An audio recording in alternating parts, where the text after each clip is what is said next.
I didn't say it. And that's why apple cider donuts are the best food in the planet. No questions asked. I decided that.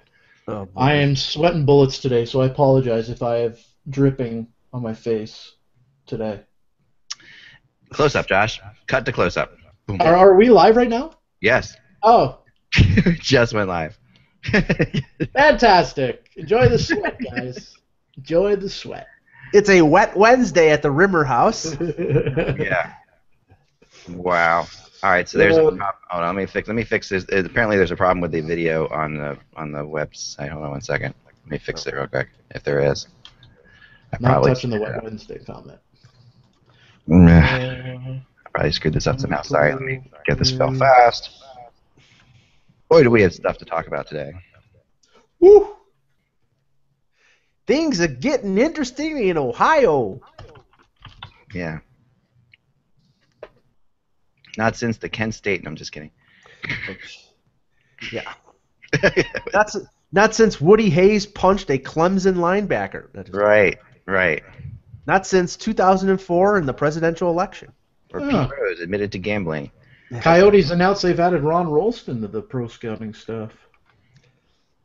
Okay, so Picked a good time to do that. So he'll be wearing gardening gloves as he skates around the arena.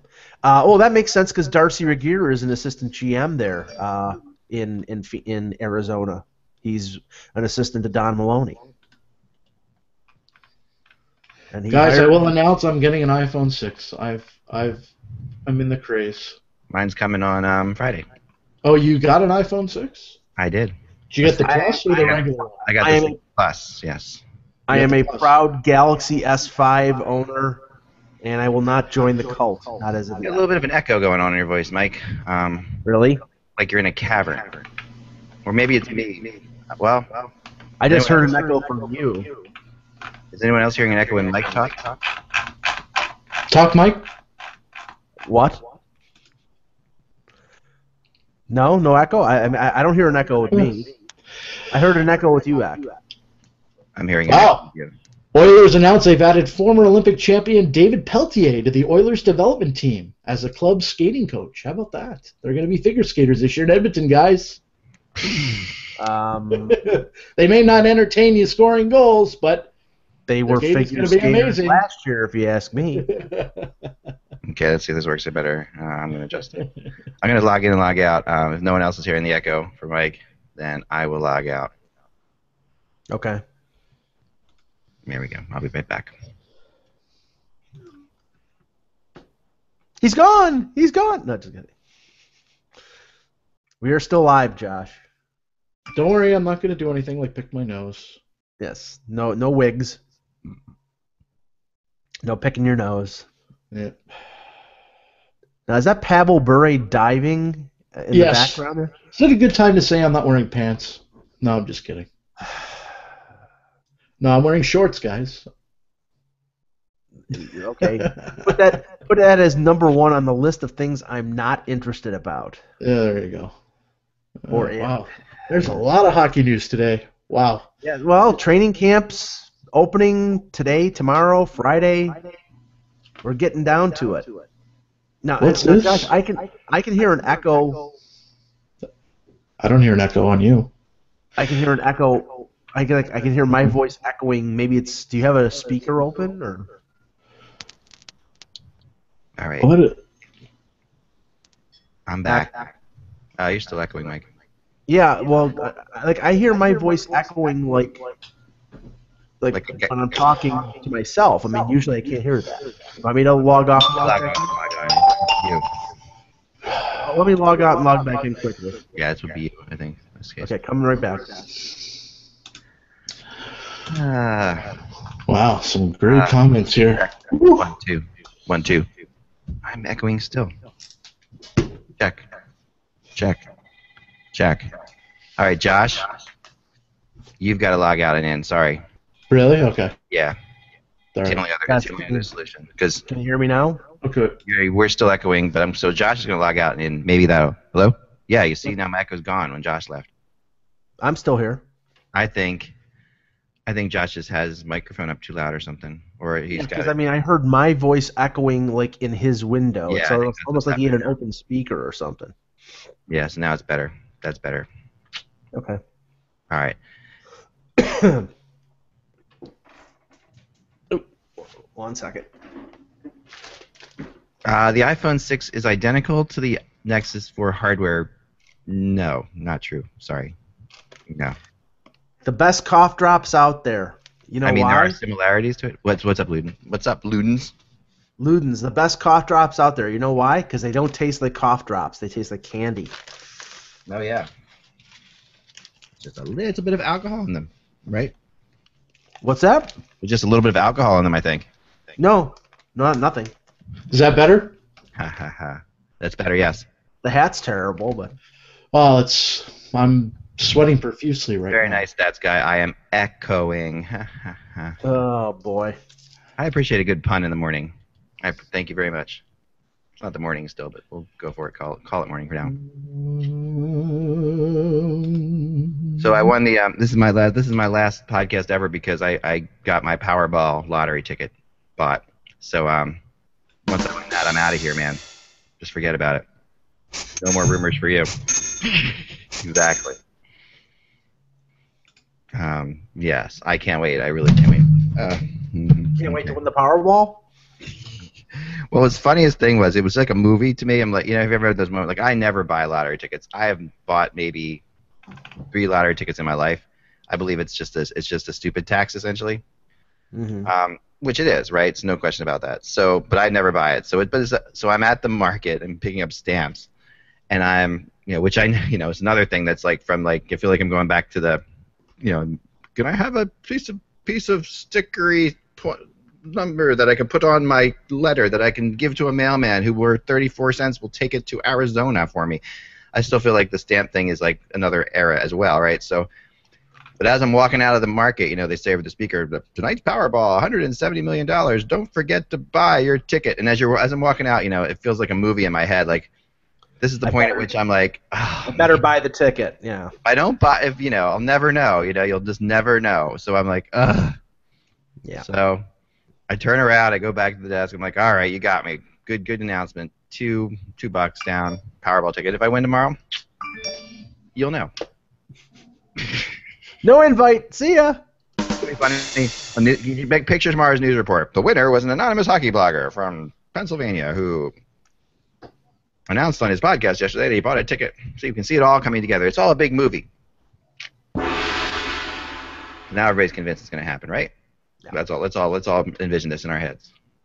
There we go. All right. We're going to start the show. Yes. Wednesday, September 17th.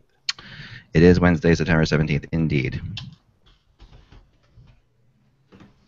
I gotta get this. Just stop it. Okay, here we go.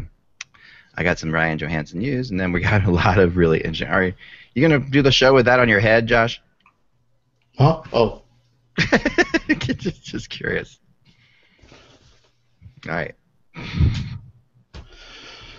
Here we go. You good? All right. Hey, Hockey World. It is Wednesday, September 17th, 2014. I'm Michael Agello. I'm Josh Rimmer. And I am Eklund, and you're watching the HockeyBuzzCast on HockeyBuzz.com. This is the podcast where we come to you every day at 1 o'clock to give you the news and what's happening around, every Monday through Friday, what's happening around the hockey world. And today, after a summer long of not a whole lot of angst, no turmoil, and just hearkening back to the days of management versus the players that we all miss so much that we just avoided, we actually have some crazy news today. So Ryan Johansen, the latest on the Ryan Johansen situation is just uglier still. Now, I got some information before this latest press conference took place, and I guess the best thing to do is as we go. It's in my blog, so as we go through this, Josh is going to read us some of the quotes from JT here, and I'll try to put that in context with the sources I've been talking to, and maybe we'll get a better idea of this whole thing. So Josh, John Davidson held a press conference in the last hour, Second time he's spoken, because yesterday he spoke to the Hockey News. Today he spoke to all the media at the practice facility. And JD comes right out and announces what the team has offered Ryan Johansen. 3 different offers, guys. $6 million for 2 years, $32 million for 6 years, or $46 million for 8 years. So 3 different offers that were on the table. JD, when you're talking about contracts close to $50 million, I think our group has been very fair, and it's nowhere near what they want. It just Johansen is just not here, period. We've been told if we don't give them what they want, they'll be leaving town. Wow. We're only there away to come to some sort of bridge in this concept. I mean, it's really that's what. $46 million for 8 years. I didn't see that. Well, that's a powerful contract on one hand. You know, it's a $50 million deal. But then again, if Johansen is a top, turns out to be like a Jonathan Taves or whatever they're projecting him to be, then it's a bad deal, right? So, I mean, you know, and it's a hard thing to swallow right now. But they just simply want more information on this guy. They want another, you know, set of data. They need another year before they can go any crazier than that, and that's perfectly reasonable. I mean, I heard that, you know, the first offer came from Columbus, and it was roughly $30 million over 4 years, and that would be a 4-year contract that would take him right up to his UFA. So what team in their right mind would do that? You know, I mean, that's insane. That's almost $7.5 million a year. Yeah. So I mean, you're looking at those are crazy numbers. I don't know. You know, there's some who are saying good on JD for announcing it to the media. I hate when these things get in the media personally, but let's just. I still think that JD's in a spot right now where knowing JD, he must be unbelievably frustrated to have gone to this point, because he knows more than anyone, the media. He wants the fans on. I mean, they want the fans on their side, right? That's why they're going to show that they've made 3 generous offers to Ryan Johansen, and they want everyone to know that they've done everything to try to sign him, but their agent, his agent, Kurt Overhart, is being an idiot. And that's all I'll say about that. I mean, these are fair offers from the Columbus point of view. From the player point of view, being the devil's advocate here, I mean, $3 million a year for 2 years, a bridge deal, is less than Derek Stepan made, is less than Matt Duchene made. Every agent out there, their job is to advance the ball, to get the best deal on whatever term deal they can get. Right.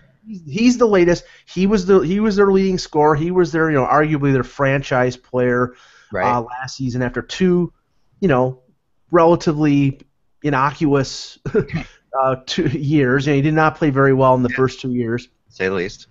Yeah, to say the least. Comes out, has a great year last year, and now he wants to be paid. Now he wants to be paid more than, you know, Matt Duchene, who was, you know, a top 3 pick. You know, and that's the negotiating point here. Now, I think Overhart is trying to be the Drew Rosenhaus of the NHL, because, you know, a guy who in the NFL has a reputation of, you know, and be it bad or be it good, he has a reputation of being rather confronting with NFL general managers. That's what's going on here, because the whole Kyle Turris situation a couple of years ago, you know, that, you know, manifested itself by him forcing a trade to Ottawa. Yeah, that was more Kyle, though. Mike, not to interrupt you. I mean, Overhart is not handling this well. I don't know, but in his history has not been to be this way. His history is his guys won't hold out. Like, in general, I mean, Dubinsky is one of his clients. You know, so Dubinsky, who the Blue Jackets came to terms with. You know, so this is not. You know what it feels like, I think, and this is what has gotten JD really pissed off. Is now JD, remember, was hired to give the Blue Jackets, you know, a presence. Basically he's a brand manager. You know, like, he comes in there and he's like, I'm going to make the Blue Jackets brand, you know, significant. I'm going to make this a hockey town. I'm going to make people realize the Blue Jackets are for real, and he's done that.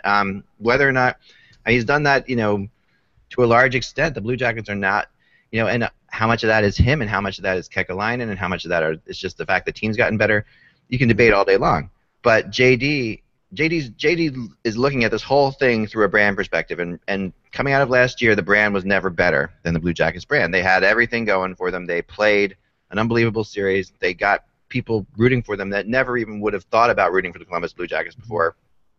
They sold 10,000 tickets for the first time in many years, 10,000 season tickets, and so JD's looking at like this, and this. Everything's going right, except for this, and this is really pissing him off. Because this is and he's seeing it like that. Oberhart is looking at it like, yeah, JD's got all he wants. He's got everything he wants. So I'm gonna highway robbery him essentially, and this player's got to get signed. So he's got to make that happen. So JD feels used here. He feels you can tell he feels manipulated, and he feels and he used the word extortion yesterday in the Hockey News article.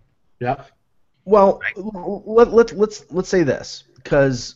I mean, we've talked about this over the summer. There is no realistic talk out there about Ryan Johansen being traded, which means that organization is sold that he is going to be a franchise player. They just don't want to pay him like a franchise player right now because they have the leverage that he's only had one good year. So in that sense, Overhart has a case. You think he's a franchise player, then pay him like one. Mm-hmm. Yeah, but he hasn't. He hasn't proven that. And this is the thing with bridge deals. I got in a really interesting discussion with somebody about bridge deals yesterday, and I never really thought of it this way. Okay, bridge deals you would consider like a 1-year deal or a two-year deal probably, right, in your mind. Right? And now, so he's got 4 years till he's a UFA. So he's got 4 years right now that they've got to figure out. Right. Bridge deal. The way the bridge deal works, and the way deals work in general in the NHL. So say they give him $3 million this year or $4 million this year and $6 million next year. So whatever the second year of that bridge deal is the third year of the deal. Remember that because they've got to qualify that.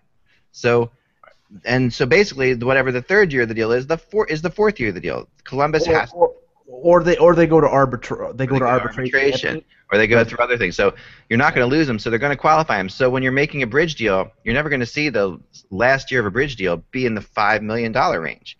Or $6 million range because that means the next year the deal's in the $6 million range, and you're stuck, right? So 1-year deals usually only work in situations where the player either just wants to go year to year, thinking like of Shanahan back in the day or Lidstrom, players who signed 1-year deals because they wanted to go year to year, which most players don't want to do for obvious reasons. They want security. Or in a situation like we saw with Michael Frolik in Florida, right, where Frolik and Cheveldaev were working on getting a deal done. They got close to getting a long-term deal done, but they were up against arbitration. Neither wanted that arbitration idea. So Frolik probably took a little bit less, and Cheveldaev probably gave a little bit more just to make that deal happen for 1 year. And while everybody was saying, "Oh, after this year, he's going to be gone," or what have you, right? The reality is, talking to both sides of that, I feel like that deal is going to get extended in a different way in the middle of the year. That they just ran out of time on it. Well, I mean, even if Columbus structures a 2-year deal like you were just describing, that's the same type of deal that Calgary offer sheeted Ryan O'Reilly for, and that's what caused all the problems with O'Reilly this year because the second year was 6.5 or 6 or 6.5 million, and you go to arbitration then after that second year, and he has 2 good years. You're more than likely going to pay 7.5 million as an arbitration settlement, or have this situation, have the discord between the two sides occur again. I mean, it's beneficial for both sides to get a long-term deal done, but I mean, I don't see in this particular landscape right now it being able to be done because there's a distinct difference between what one side thinks they're worth and what the other side thinks he's worth. So right now, I would say like the best solution here is a 2-year deal. Probably, like I was saying yesterday, over $4 million. That's a compromise, and then after 2 years, they have arbitration eligibility, and based on how Johansen plays in those 2 years, the Columbus moves forward from that point. Otherwise, I think you could see this guy holding out 20, 25 games into the regular season, and there's enough animosity being built up right now that could be a realistic scenario. And what happens in that scenario, which is really kind of messed up, is that he loses money by holding out. Like he can still sign a deal, but then at the end of the day, that deal is prorated, right? It's not like he's going to get everything. So at some point, and that I think even JD said, is the agent going to pay him the money he misses by holding out? This is not the team has the advantage right here. There's just the bottom line is that, and we talk about it a lot. I'm kind of repeating my blog, but if for those of you who just watch the show and don't read my blog, this is sort of what I'm saying. But we talk about a lot how players have the advantage when they're UFAs, and in certain situations with arbitration, where and when that happens, everybody says, okay, they have the right to go look for other teams. They played out to their free agency. They're free agents now. But teams never have that same right necessarily, because teams have to be a little bit cooler about the whole thing, because you're dealing with a whole locker room. You're dealing with a dynamic. You're dealing with a player that you want to succeed, that you want to keep as your friend. So there's a whole different scenario. So normally you don't see a situation where teams are doing sort of what the Blue Jackets are doing right now, which is saying, this is the CBA, guys. This is the reality of it. We have you for 4 more years. We're not going to give you a bridge deal with $6 million at the end of it, because we're not going to make the rest of the deal. Otherwise, we're basically caving into the $7.5 million deal or whatever for 4 years, right? So it's up to Ryan Johansen at this point. Honestly, what I think at some point, you have to, the agent and Johansen are going to sit back and say, okay, I don't see Ryan Johansen as the kind of guy who's going to take a stand here, and be like, okay, I don't see him as that player, and I think the Blue Jackets don't see him as that player either. And I really honestly don't see this agent as that kind of agent. I've dealt with him before. I've dealt with different agents.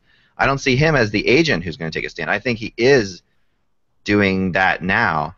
But when push comes to shove, I think the Blue Jackets feel like they're going to win this game of chicken. And well, I mean, it may be a case of, like I said, they're going eyeball to eyeball and they're waiting for one side to blink. But looking at the offers that Davidson talked about today, the 2-year bridge deal is a $3 million cap hit, $3 million average salary. The 6-year deal is $5.33 million. The 8-year deal is $5.75 million. The long-term deals are bargains if he is what he thinks and what they think he is. If not, he's a buyout. Right. I mean, it's the 6-year deal, you're buying 2 years of unrestricted free agency away. You're doing that, and people are getting overpaid, significantly when you're buying out unrestricted years. So, I think if it's a 6-year deal, it's got to be over $6 million. They don't think so, but you're talking about a guy as a franchise who technically, or based on 1 year, is a franchise player. The 30-goal scorer right now. I mean, that's what he is. So, I mean, is he a he's not a franchise player yet in the Blue Jackets' mind. And remember, what we're hearing from JD are what they offered, right? So think about that. If you're the agent, and he comes back, okay, well, I want for that 8-year deal, I want 6.5 per for that 8-year deal. I want $6 million for that 6-year deal or whatever. Right.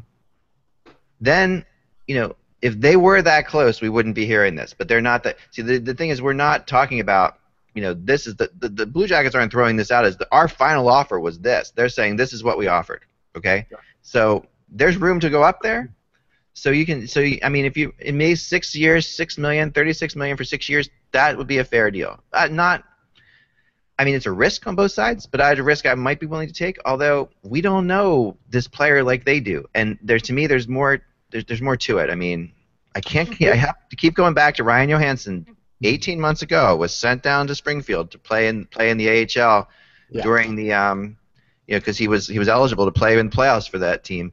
Went down there and in Game 7 was scratched because he had such a terrible. This Game 7 of the championship series they scratched this guy because he was a ridiculous minus. Had 2 assists, I think, and maybe 5 shots in 6 games in the AHL. So there's a reason for Columbus to be a little bit nervous about this. Right, and that Ryan Johansen wouldn't have a leg to stand on. But you're talking about a Ryan Johansen who last year led them to the playoffs and scored 33 goals and scored 6 points in the playoffs and was consistent all year.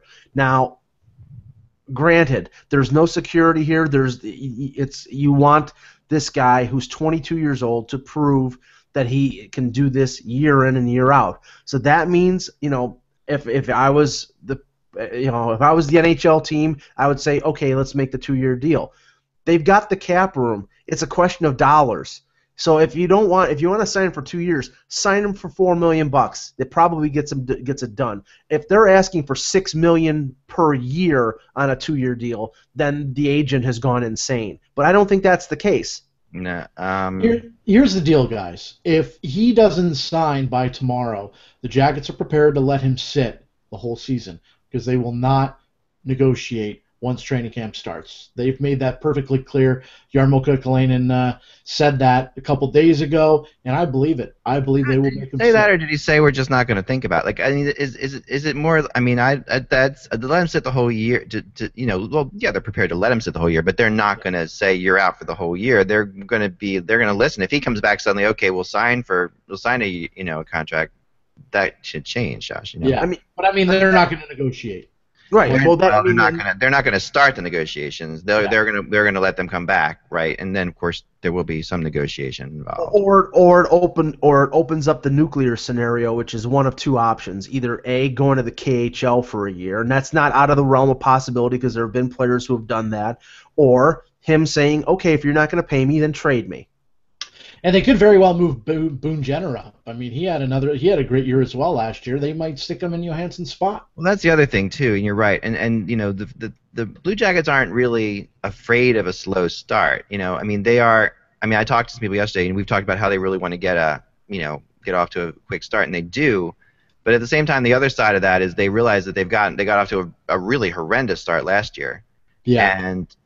And still made the playoffs, and still were fine at the end of the day. And remember, like I said before, this is a team, pure and simple. This is a team that builds them, that has pride. That actually, they're by definition, the way they work is a team. They're not a star-driven team, so they have completely bought into that system. It's basically like a New Jersey Devils type system of we're not going to have any stars. We're all playing for the name on the front, right?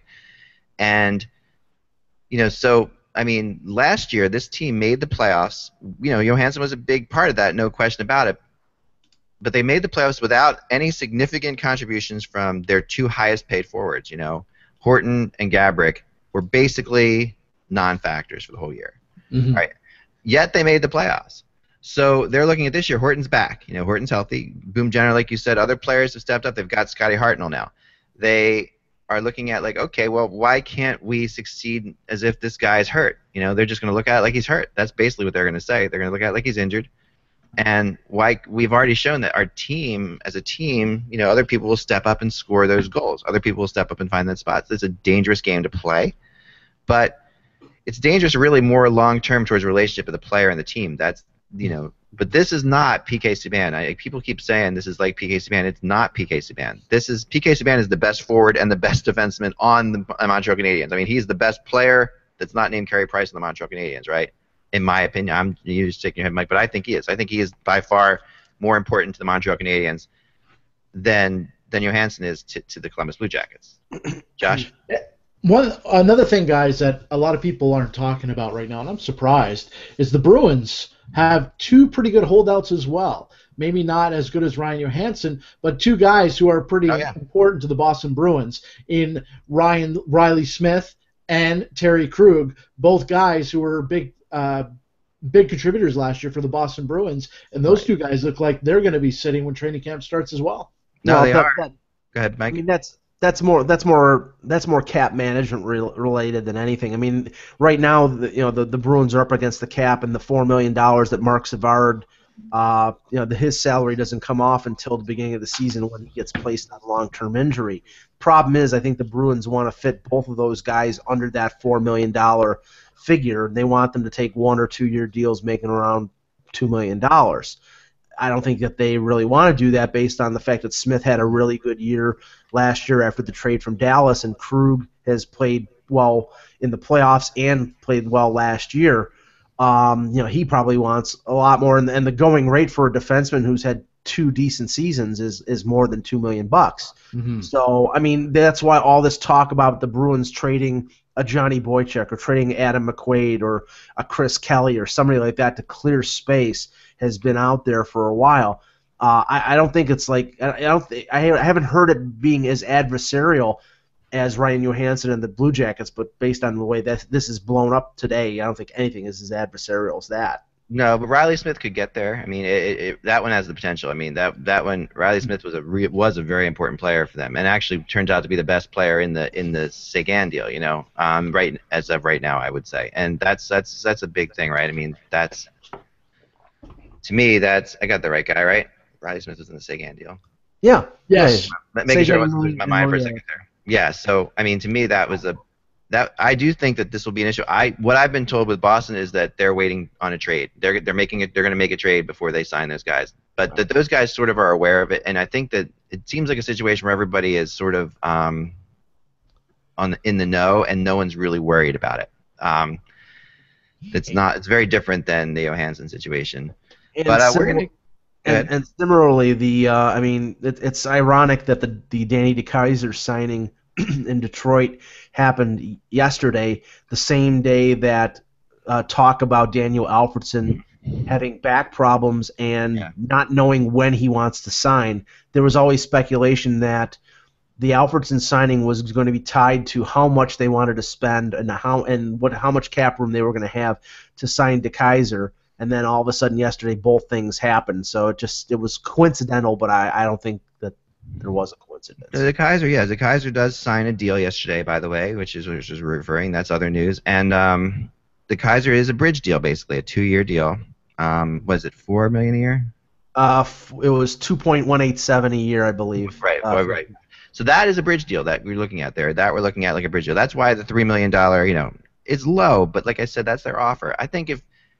I honestly do feel that if Johansen came back at like, okay, I want a $9 million bridge deal over 2 years, that we would be close enough to figure it out, But I think that right now, this is where we are. Let's move on from this exciting negotiation news, which I always love to talk about.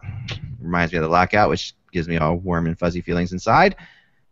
To the fact that we're only 4 days from preseason hockey, which is pretty exciting. I like that idea. But beyond that, how about this article that came out by Rick Westhead that the NHL has said no to advertising on jerseys.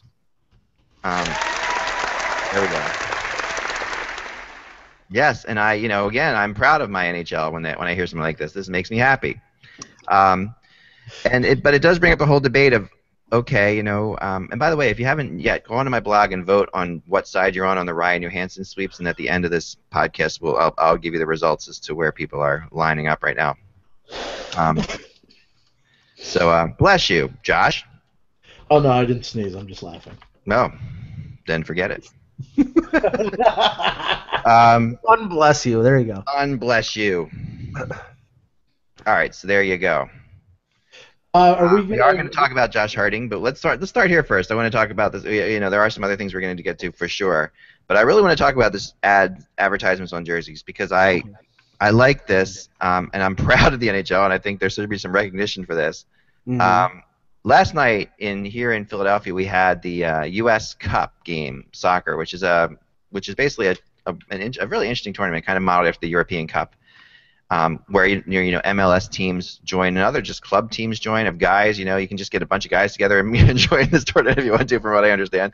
Right. And it came down to the Seattle team, which is a powerhouse in the MLS, and our own Philadelphia Union here, who is not anything but a powerhouse and like a middle of the road team and basically fighting to make the playoffs in the Eastern Conference. And it was a great game. It went to overtime and Seattle inevitably won. But I know a lot of I did soccer practice last night with the kids, and a lot of the soccer teams were down there at the game, and it was good to see for soccer. Mm-hmm. So we turned it on late last night after I got back from soccer practice, and and there, of course, the first thing you see on the front of the Seattle uniforms are Xbox, the big Xbox logo. Yep. Okay, Seattle's where Microsoft is. I get it. And then on the front of the Philadelphia Union, Bimbo. I still don't know what Bimbo is even, but that's from top of their universe. And these jerseys do sell really well. I see people running around. Someone can tell me what Bimbo is at some point, right? But I know what a Bimbo is, but okay. Yeah, exactly. It's a very strange thing to have on your jersey. But I will reserve my comment. Okay, so as I'm watching this, we'll still leave that away for now. As I'm watching this, my wife turns to me and says, what is Bimbo? Like, what is Bimbo? I have Xbox, and it kind of struck her, because she's not a soccer fan, and I'm not a soccer fan necessarily either. But advertisements on soccer jerseys are nothing new to be accepted. It's an acceptable thing. However, I thought to myself about this. It's so funny that this comes out today with the NHL, and advertisements on uniforms. And I'm glad the NHL is not going there yet. But some people seem to still think it's inevitable. That they will go there. Is that what your thought, Mike, is? Yeah. You uttered the key word, yet. I think eventually it will happen. I mean, you and I are old enough to remember the days when there was no advertisement on the boards or on the ice. And it was an anathema. It was anathema to think that there was going to be, oh my God, Pepsi and Coke and all these things on the boards. And now, the arena would look naked if it wasn't on the boards and on the ice. I think eventually they're all going to go the way of European soccer. I mean, the NBA is talking about it. I think the last one that, and the last one that'll probably resist it is the NFL because they don't really need it. But the NHL, when it comes to, revenue and it comes to, player and ownership getting common revenue, if they can put Bud Light on the jersey or whatever, I think that they eventually will do it. And like European soccer uniforms, they will. Part of the uniform is going to be that advertisement. So like if you want a Manchester United jersey, whatever advertising is on Man U's jerseys, you're going to want that to be part of it because otherwise it's not going to look like a legitimate Man U jersey. So it will be part of it, and I think teams will structure the ads that they have on their jersey to sort of fit with what the team dynamic or what the logo or where they are, how it fits. Like the Tasty Cake logo on the Flyers.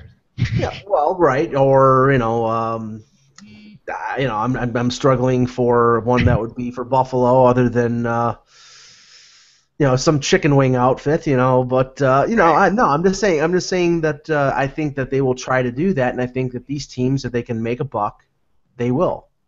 Well, okay, Josh, your thoughts on this, and then I want to give you my little 2 cents. Sorry, I got distracted here because what's going on right now on TSN Radio with Kurt Overhart, which I'm going to bring up here in a couple minutes. All right, well, why don't you deal with that, and Mike and I will talk about this.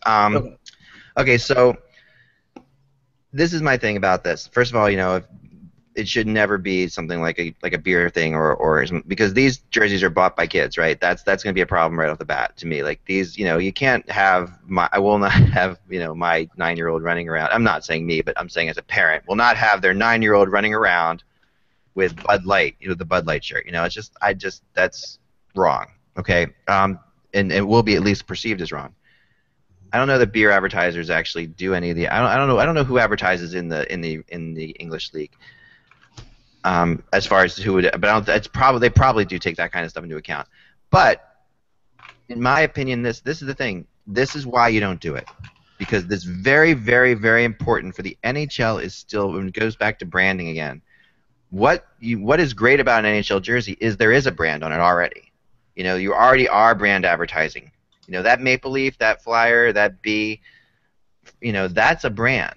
And you don't want anything to, if you're advertising, you don't want anything to distract from that brand. The NHL is still now in some places, okay, Toronto, yeah, maybe fine. Everyone knows what the Maple Leaf brand is, but in other places, Nashville, Arizona, these places, I don't want anything to distract from that brand. I want that brand to be the thing. And then when people buy that jersey, there isn't already an advertisement on it. It's a logo, but it's an advertisement. Mike, that's my thought. Sure. And you can also say that, the NHL, when they have, Nike or Reebok, whoever making the jerseys, that's an advertisement because the Reebok logo or the Nike logo or whoever is producing the jersey is advertising their company as the producer of NHL apparel. So in a way, it's already the Rubicon has already been crossed. But we're talking about patches on the front of the jersey next to the emblem. I mean, right now, I don't think it's going to happen. But I mean, like I said, this league is revenue driven. And I think if there's an opportunity to make tens of millions of dollars putting a little patch on a jersey, that eventually that will be something that they will do. It is hard to argue with that, because I mean it's hard to argue with the fact that if there's a way to make money, they will eventually jump on it. Now, Rich Winter years ago had this discussion with me, and he again comes up in this Rick Westhead article as well, that he thought the kind of going along the lines of soccer, that goalies should maybe have different uniforms. I wasn't totally opposed to that idea. I didn't at the time, but it wasn't at the time that he was talking about it before. It wasn't about putting advertising on it. It was just about different jerseys. It's something that goalies themselves could actually sell and design, like they do with their masks, and it would give the goalie another level of like coolness. And I thought that was okay, and it was soccer to me, that soccer goalies have different jerseys, and that's cool, and you can actually tell who the goalie is. And in soccer it matters more because obviously NHL goalies are wearing things that other players aren't wearing, right? But so I can see that, but to me, still, and maybe you put advertising on a goalie jersey, maybe you give that opportunity, or some of you start it that way, you start it slowly, or you put it on your helmet. Or maybe you put it on the arms or on the back of the jersey, and you leave the front with the team emblem pristine. But honestly, what gets viewed the most? The front of the jersey. Yeah, the front of the jersey is it, and that's what's hanging in the windows of the stores, and right. Yeah. So I mean, I see your argument. I'm just saying that, and I was somebody when there was no advertisements on the boards. I didn't particularly want it because what was it associated with? It was associated with European hockey, because the European hockey arenas had advertising before the NHL, and everybody thought it was just something that they didn't want the road that the NHL was going to go down. But it's become a revenue source.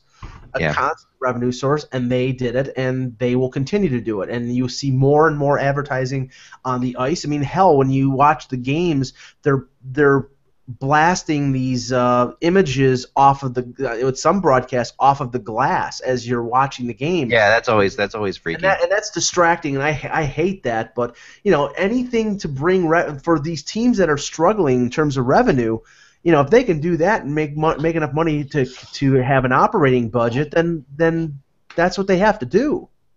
Yeah, that's what they have to do. And the new technology that they're really working on now for the Olympics, I heard, and this is something that is pretty darn fascinating, is where they'll be able to have the advertisements on the boards be specific. Basically, they're going to do what you do there. There'll be an advertisement on the board that people will see in the arena, but if you're watching on TV, if you're watching in Russia, right, you can have Russian advertisements on the boards. If you're watching in Canada, you can have Canadian advertisements on the boards. So because they're similar to the way that things projected on behind the net. They do that in Major League Baseball right now. If you're at the game, the two things behind home plate are probably either black or green, like in the movies where they do all the special effects. If there's a green screen or a blue screen or something like that, and when the broadcast is on, they shoot the ad on there, so it can be changed like every inning, so they can sell advertising space inning by inning. So in the NHL, they could sell advertising space period by period, or even stoppage by stoppage if they want to do it that way. Yeah, exactly. All right, let's get on to Josh Harding as well. Josh Harding yesterday hurts his ankle. I don't think I haven't yet heard how long this is out. He's out for. Do we have a number? I read the article by Mike Russo of the Minneapolis Star-Tribune. Apparently, Harding is on crutches, and they expect this injury to be lengthy, according to the article. Okay. So it doesn't sound like something that he'll be back in a week. It sounds like it could be, and it was an injury that did not take place on the ice. He didn't specify how it happened. But so it could have been during a workout or whatever. But I mean, this guy has had multiple, and when this is not taking into consideration the whole MS situation, which is, but he's had multiple injuries, knees and ankles now, and now. I mean, first of all, it gives them a terrible situation with Darcy Kemper, because now they were in a position where they could say to him, well, we want you to take a two-way deal, and now. If they don't want to go out and sign somebody else, a veteran goaltender, and they want to go with Kemper, Kemper's got the position right now is, okay, well, give me the one-way deal. Give me $1 million a year. He's got the leverage now. Yeah, and this becomes a problem. Go ahead, Josh. Well, Mike Russo actually just tweeted something out here moments ago about Harding, saying that Harding is expected to meet with General Manager Chuck Fletcher here in the next, I guess, couple days to discuss what exactly happened to his ankle. So it'll be interesting to see what exactly he says. Did he trip over his kid's toy or fall down the stairs? Or probably stepped on a Lego. I've done that. That's the worst feeling in the middle of the road. I have as well. He was going after his wife's pancakes. Jeez. Oh, jeez. All right, so they're tasteless. I mean, they still have Backstrom. Let's not forget, I was, jeez. Right, Backstrom is still. I wasn't making it. No, never mind. Okay. That's okay. We get it. Wow. I'm gonna just pretend that I'm not understanding anything that's going on over there, and we're gonna continue on. Got some news, guys, by the way. Yeah, please. If Thanks. you're ready. Yes, bailing you guys out here. Yeah.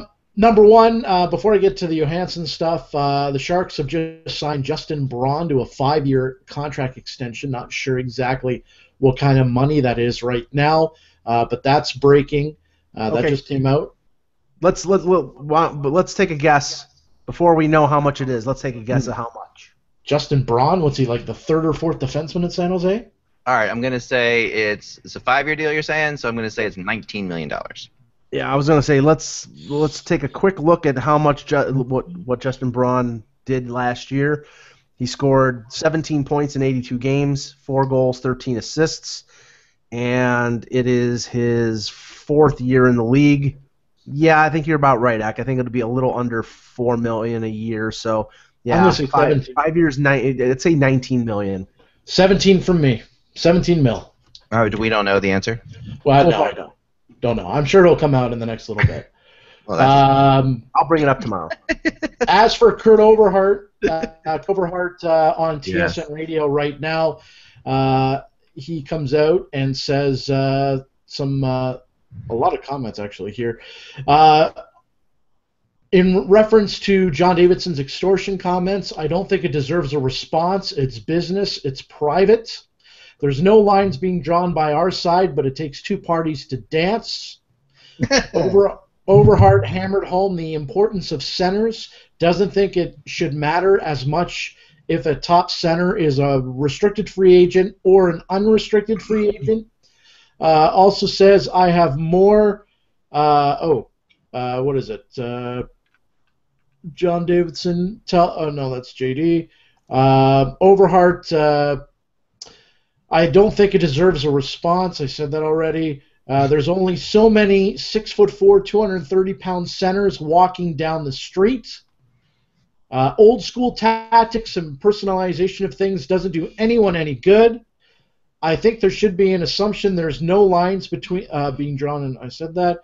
And asked how Johansen would respond to an offer sheet. Well, we'll have to see. He wants to stay a Columbus Blue Jacket.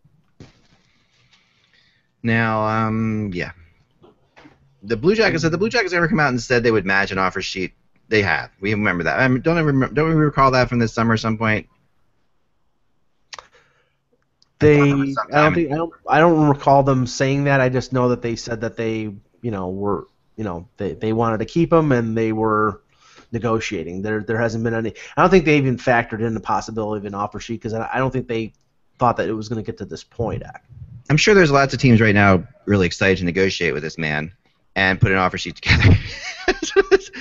I'm going to say that's not, this. The way offer sheets get done is very confusing in the NHL, and it's really intriguing. It costs a lot of money, first off. It will cost the team over $100,000 to put an offer sheet together. Chicken fee. It's chicken fee, but it's still significant. Guys, Ray Ferraro weighed in. I didn't see this, but apparently he says that Ryan turned down a 7 years, $7 million per. That is not true. Yeah, I would doubt that. There's no way. I mean, based on the people I've talked to, no Why way. would he say that? Unless that's Bobby Ryan he's talking about. It says Ryan. Let me do some digging on that exactly. I can't imagine that they would give that contract to Bobby Ryan either. So, but maybe that would be more likely. All right, so yeah, let's get the show going again. We seem to have stopped on the rails here. That's a lot to comprehend right there. Yeah, Yarmo did say. Wow, it was. Bobby Ryan turned down a 7-year, $7 million deal, $7 million per year. Well, okay, then now I feel vindicated because I've been saying all along that Bobby Ryan was never going to re-sign. He obviously wants out. He said to everybody that he wants to stay in Ottawa. I think he even signed a fans contract to stay in Ottawa.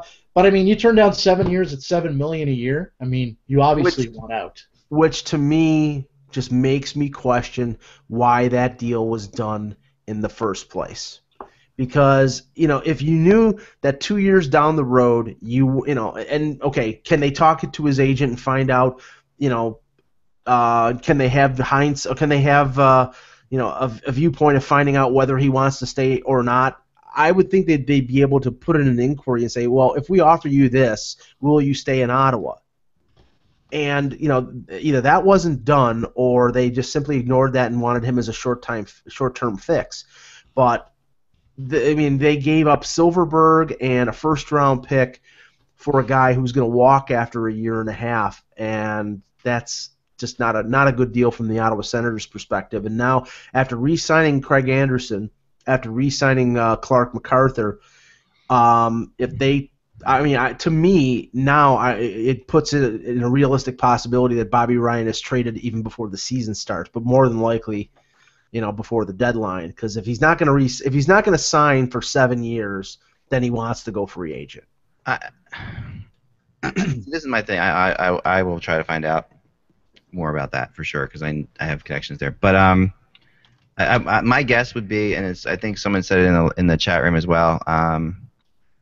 Yeah, Derek did that. That he's turning down losing every year more than the money.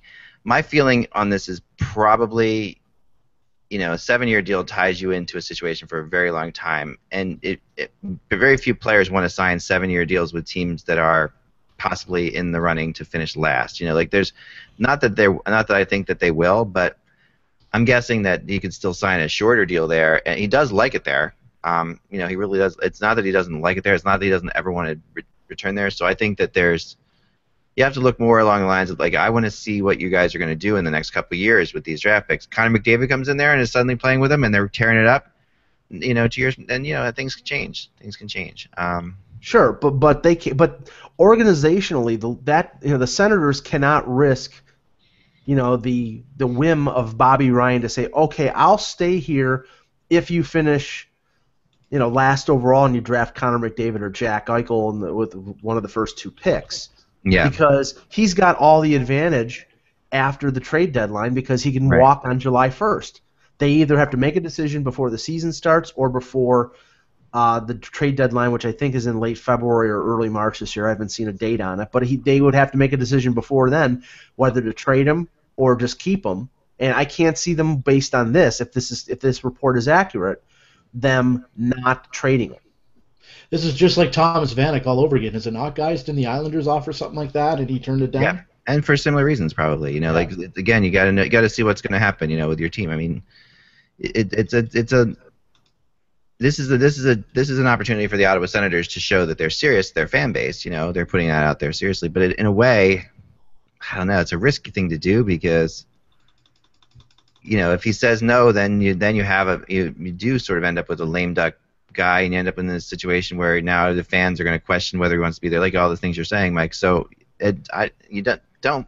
If this happens, you don't want it to get out. That's for sure. Right. And this is another in a long line of players over recent weeks and months who has shown a lack of interest in re-signing or signing with a Canadian team, which has to be a concern to some Canadian teams. I mean, teams like Toronto, teams like Montreal, they have to deal with players who don't want the day in, day out pressure.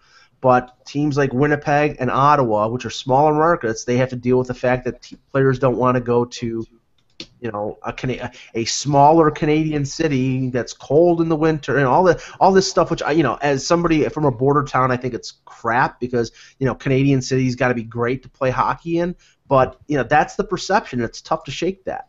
Well, with social media and everything that goes on, it is has a lot to do with a couple players who didn't want to go to Ottawa. It is no different in Ottawa than it is in Montreal in terms of the pressure, at least as how players describe it. There's obviously levels to it, but whatever the level in Ottawa is very intense, compared to like the level in a lot of American cities. So that's, I think, when you talk about people not wanting to go to Canada, a lot of that has to do with the fact that they like their lives and they like their lives in certain ways, and they like, it's one thing to make money, it's also another thing to be happy, and I think it all plays into it. Finally, and what else? Do you have anything else, Josh, right now that we should talk about? I apologize if you guys hear a vacuum cleaner because my cleaning lady's here right now. Well, that would suck. And I'm on the verge of finding out how much Braun is getting per year. Okay. Yeah, I mean, the other thing about Johansen right now is, and people are comparing him to the Clarkson thing. I noticed a couple. You said this too, Mike. He's not a free agent. He's not a UFA. If Johansen was a UFA, it would be a different world. It would be. Right. He would. Right, and no, but just briefly touching on what we were talking about before about Harding. Yeah. Not only Kemper as a possibility. This opens up, and this opens up the possibility. We've bandied about Marty Berder's name all summer, and whether that's a fit. If Harding is out for an extended period, whether that's a fit or whether Bryzgalov is a fit. I mean, he didn't play terribly for them down the stretch. He didn't play terribly for them in the playoffs. He's without a job right now. He probably would take, close to a minimum. I don't think he'd be asking for $3 million. So it's a question of how comfortable that team would be with Kemper and a extremely brittle Nicholas Backstrom, who gets injured every year. Right. Whether they want to bring in a Brodeur or bring in Bryzgalov as a safety net. Well, that is the question, right? And I mean, Backstrom, when he's healthy, was also very good for them in the past couple of years. Sure. Even so they have two goalies that are definitely NHL starting goalies, neither of which they can really trust, and that's the issue right now. And they've got Kemper, who they don't have signed. So I don't think this is a Brodeur type situation really yet. I mean, I think that the Brodeur situation is more like when you don't have any other options, or when you're a team that's built around one goalie so solidly. Like, to me, like you see in New York or Philly right now, with Lundqvist and Mason, where you have one goalie who's obviously your starter, and if that goalie goes down, your team's in big trouble. That's the Brodeur situation to me. Mm-hmm. That's more likely there. Also, there's word coming out that a $450 million bond has come through for the city of Detroit to build a new arena. And I'm just looking, and I just wanted to bring up this. I just had this a second ago, and I lost it, but that's kind of a cool thing. I mean, I've been to the arena in Detroit, and I do love it. It is not in the greatest part of town, but that's okay. But it says this is according to the Associated Press. A $450 million bond plan was approved Tuesday for an expansive entertainment district that will include a new 18,000-seat hockey arena for the Detroit Red Wings. The city's downtown development authority passed the plan, which now has to be approved by the Michigan Strategic Fund. The fund would issue bonds and all that stuff. So this is it's a good thing. It's a good thing. I mean, the Red Wings do need a new arena. There's definitely, I've been there, and they need a new arena. It's Joe Louis is one of it's got a lot of. I like the old arenas. I like going to them. I'm going to be sad the day. I'm definitely going to get up to Long Island this year. I'm going to be sad the day when that arena goes. I like the old arenas. Long Island is a great place to watch a hockey game. Mm-hmm. Nowhere else in the press box can you sit in a seat that's like a seat that you had in 7th grade, where you had a chair and then a table that comes up from the side and folds over. That's the press box in Long Island. So. Joe Louis Arena is, I think, 34, 35 years old. Yeah. I think it was like 1980 or 1981. You remember when this arena opened? How old do I feel? It's like I vaguely remember this arena opening. Well, I remember the All-Star game, the one with Gordie Howe. Yeah, right. And that was one of the first. I think that was the first All-Star game in Detroit, and Howe played after the WHA NHL expansion in the NHL again. So I mean, it had to be in the early 80s. Yeah. But yeah, no, and it's seen a lot of great hockey, a lot of championship hockey. A Toronto Maple Leaf victory in Game 7 of a playoff series. Yeah, I mean, one of the best games I've ever seen was the Stanley Cup final game there that went to, I think, was a double overtime that the Red Wings lost, where they could have won it. They could have won the Stanley Cup. It went back to Pittsburgh, where they eventually won the Stanley Cup. But that game that they lost was really one of the best games I've ever seen. Yeah, I recall. But yeah, I mean, they need a building with modern amenities with luxury boxes. And I've never been to Joe Louis Arena, unfortunately, but I'll take your word for it that it's not in the greatest part of town. And if they can build this in an area where more people will feel safer to go to, then that would even be a better thing. Yeah, I agree. So that's all the time we have for today. Tomorrow, unless you have anything else, Josh. No. Good. Good, I guess. Tomorrow we'll talk about the NHL Hockey Wives TV series that's coming up. That's going to be fun. Boy. Yep, and also we'll get to hear Todd McClellan's Rampage, which I saved specifically for tomorrow because we have got Ryan Garner with us tomorrow. So I thought we'd hold off on Todd McClellan telling everybody how wrong we are till tomorrow. Pretty sure we can start talking about hockey. It starts off, so we'll leave it there. We'll talk soon, guys. Remember, without the buzz, it is just hockey. Talk to you then.